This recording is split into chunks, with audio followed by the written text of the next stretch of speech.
Et bon, Jamie Dissart, on va se faire le débrief de ce match au GC Nice-Metz. Quelle purge ce match. Mais quelle purge. Mais qu'est-ce que c'était dur à regarder. Un sacrifice, mais exceptionnel, j'ai envie de te dire. Le match piège, comme d'habitude. Un match piège, tu joues le 20e de Ligue 1, Metz, qui n'est pas une équipe faramineuse en Ligue 1, qui n'est pas une équipe faramineuse en général, pas que cette année, sans manquer de respect aux médecins. Oui, parce que moi je prononce le T, donc commencez pas à me saouler, c'est Metz et c'est médecin. Voilà, moi je prononce le T, à Nice on prononce toutes les lettres, donc ça sera Metz et médecin. Donc voilà, équipe piège, on est tombé dedans, on est tombé dans le piège. Il y avait une équipe de Nice, une composition qui était plutôt pas mal, assez classique, à part Lotomba qui était sur le côté droit vu que Attal est blessé et Dolberg qui essaye de reprendre un petit peu, mais sinon le retour de Justin Kluivert et de Stengs associés chacun sur son côté, c'était une composition assez intéressante. Et dans les 15 premières minutes, Nice a la possession du ballon. Nice arrive à faire une meilleure entame de match comparé à Clermont, comparé à certaines entames de match qu'on a pu faire jusqu'à présent, mais c'est pas le feu, on s'enflamme pas, il n'y a pas de rythme, il n'y a pas d'intensité, aucune vitesse de la part de l'OGC Nice. Nice a la possession de ballon, mais Nice est en difficulté pour trouver des solutions offensives. Ça a du mal à se projeter vers l'avant rapidement. Nice a du mal à rentrer intérieur sur le terrain. C'est compliqué. Metz de son côté gagne ses duels, ils sont favorables dans les duels remportés, ce qui montre aussi un petit peu de difficulté d'engagement de la part de l'OGC Nice, de s'impliquer et de s'appliquer dans les duels aériens comme dans les duels au sol. On retrouve un jeu stéréotypé de Nice pendant toute cette première mi-temps et pendant tout le match, un jeu stéréotypé, une possession de balle stérile où Nice n'arrive pas à mettre du rythme malgré les bons touchés de balle de Stengs et puis les montées vers l'avant de Melvin Bard et Amine Gouiri qui essayent de faire ce qu'il peut, mais on a du mal à trouver nos joueurs dans les 20 derniers mètres. Et moi, ce qui m'étonne tout simplement, c'est ce manque de pressing sur le porteur du ballon médecin, ce manque d'agressivité tout simplement. T'as l'impression qu'ils n'ont pas envie, t'as l'impression que encore une fois, va falloir qu'on se prenne le premier but pour pouvoir commencer et démarrer notre match. Nice laisse beaucoup de choix et beaucoup de liberté aux joueurs messins et dans un moment de flottement, dans un moment de relâchement, Metz va ouvrir le score à la 30e minute par Fabien Santonze.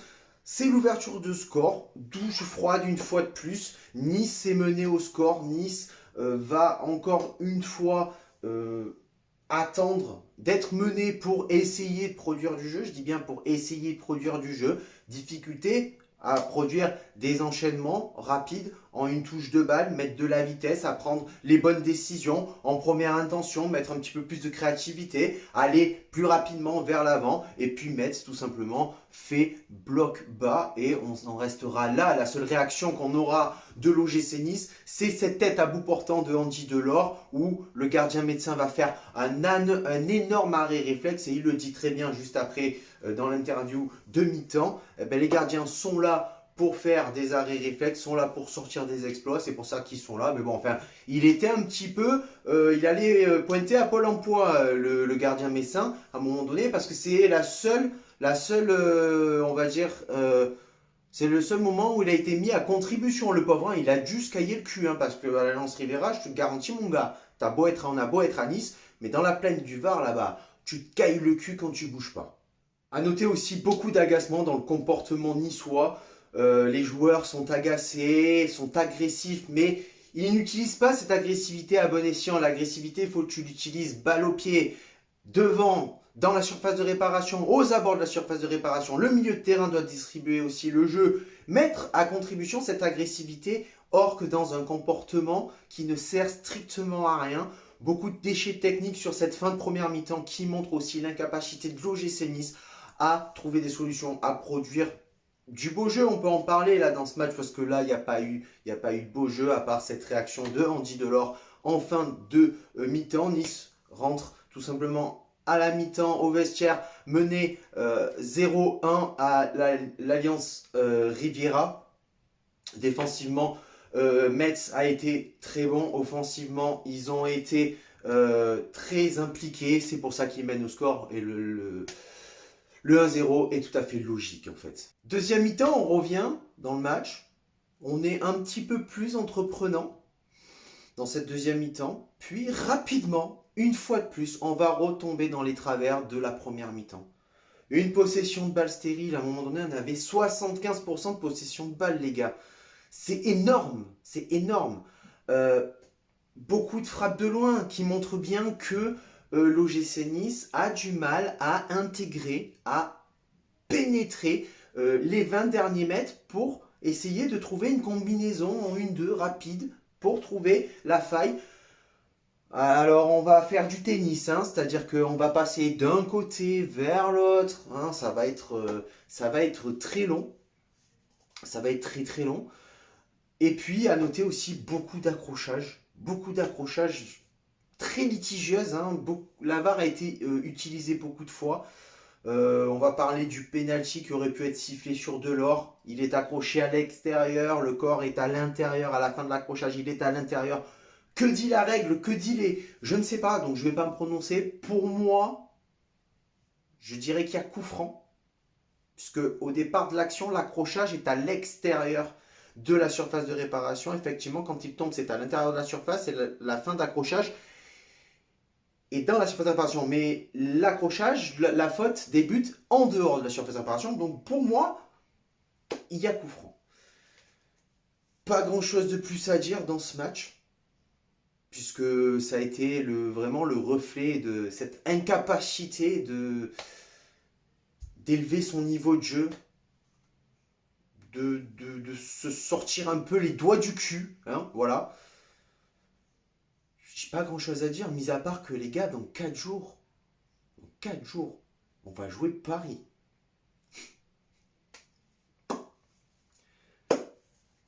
Si on joue comme ça, à l'image du match qu'on a fait contre Clermont et du match qu'on a fait ce soir, je donne pas cher du résultat qu'on va faire contre Paris. Même s'ils sont abordables, même s'ils sont, on va dire, accrochables, on va dire ça. Ils sont accrochables, Paris, cette année. Mais là, moi,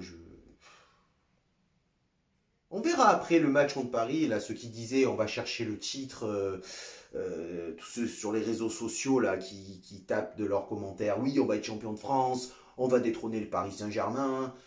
Je les attends, Voilà. Mais voilà, concrètement, ouais, j'ai peur parce qu'on ne s'en sortira pas toujours comme on a pu s'en sortir face à Clermont, comme on a pu s'en sortir face à Lyon, comme on peut des fois se sortir des pièges en jouant 10 minutes de match et marquer 2, 3 buts. Là, on joue Paris mercredi, ça va être une autre paire de manches. On s'incline face à une équipe de Metz qui a fait bloc bas, certes, c'est vrai, hein. Tu le vois dans la deuxième mi-temps, ils ont mis le bus. Hein, c'était toute l'équipe qui était aux abords des 30-20 mètres devant le gardien, devant la surface de réparation. Difficile pour l'OGC Nice, déjà quand il jouait à 5 défenseurs derrière, d'intégrer et de pénétrer la surface de réparation de Metz. Voilà. Donc effectivement, avec toute une équipe qui fait bloc et qui nous empêche de passer, voilà, on a manqué de chance cette fois-ci, on a manqué aussi de créativité, on a manqué aussi de... Tout simplement, on a fait preuve d'abnégation devant cette équipe de Metz. Je sais pas, j'ai pas les mots. Franchement, c'est une défaite où je m'y attendais un petit peu. En tout cas, un match difficile pour l'OGC Nice, puisqu'un match piège. Hein. On relance toujours les petites équipes, et notamment les 20e du classement. Donc je m'attendais un petit peu à un match très compliqué, peut-être pas une défaite, mais un match nul, où on s'en serait un peu mieux sorti. En tout cas, c'est comme ça. Une nouvelle défaite pour l'OGC Nice. On enchaînera sur Paris mercredi. Sur ce, on se retrouve mercredi du coup pour le débrief Paris-Nice. Peut-être qu'il y aura un avant-match exceptionnel. Sur ce, ciao viva, la Bayetta et Issa Nice.